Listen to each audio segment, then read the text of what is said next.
Western fans, I think, immediately realized that the phrase in the headline was not a veiled call for violence, but a transposition of the slogan that adorned every saloon in the Wild West: "Don't shoot the pianist, he plays his best." In his year at the helm, America's 46th president has proved himself to be just such a musician. Joe Biden, 79, marks his first anniversary in the White House much more jaded than when he began his term. With a briefcase full of some successes and major failures. At the head of a country that promised to iron out all the divisions and extinguish the unrest, but has accomplished exactly nothing. At first glance, Joe Biden had everything he needed to successfully complete his first year as president. His inauguration on a cold day on January 20th, 2021 in military-occupied Washington, D.C., was in the midst of several overlapping crises. The economy continued to falter, but Congress was ready to give it more financial oxygen, in the trillions of freshly printed dollars. The pandemic was breaking records in hospitalizations and deaths, but the federal government was about to launch a massive vaccination campaign that could and should, no, must, bring the virus under control. Under Biden, the psychopolitical wounds inflicted on the country under Donald Trump began to heal, scar and heal. An atmosphere of change was taking shape in the state. Americans' attention was being diverted by the media from foreign policy failures to the impending imminent successes in the process of fighting for, or against, the environment. In short, everything promised change for the better, and at first, the implementation of the presidential agenda seemed to move forward vigorously and irrepressibly, like Usain Bolt in the 100-meter dash.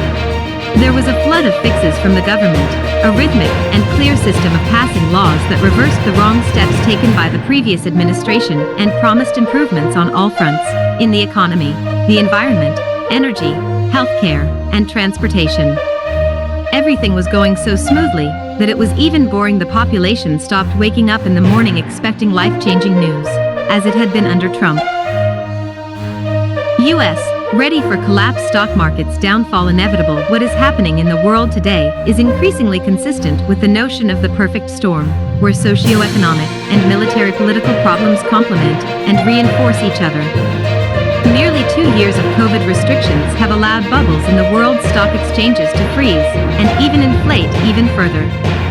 The capitalization of the U.S. stock market has grown by half since April 2019, surpassing the $50 trillion mark, twice the U.S. GDP, and the capitalization/profit (P/E) ratio on the U.S. economy is approaching 35 on average.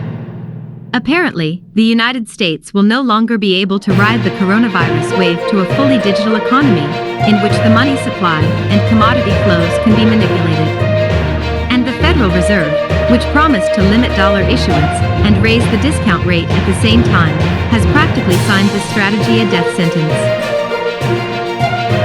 The fact that the American Akela missed the mark is confirmed by the situation with Russian offers of security guarantees. Official Washington did not assume the full weight of responsibility for a decision that was obvious and had no alternative but to refuse guarantees, making a show of it with NATO and the OSCE. As a result, Russia has only legitimized its military technical response, which will concern not only and not so much missiles in Latin America or strengthening defense cooperation with China, but such things as increasing the military capabilities of the Islamic Republic of Iran and its proxy in the Middle East. The visit to Russia of President Ibrahim Raisi is a very strong signal about this.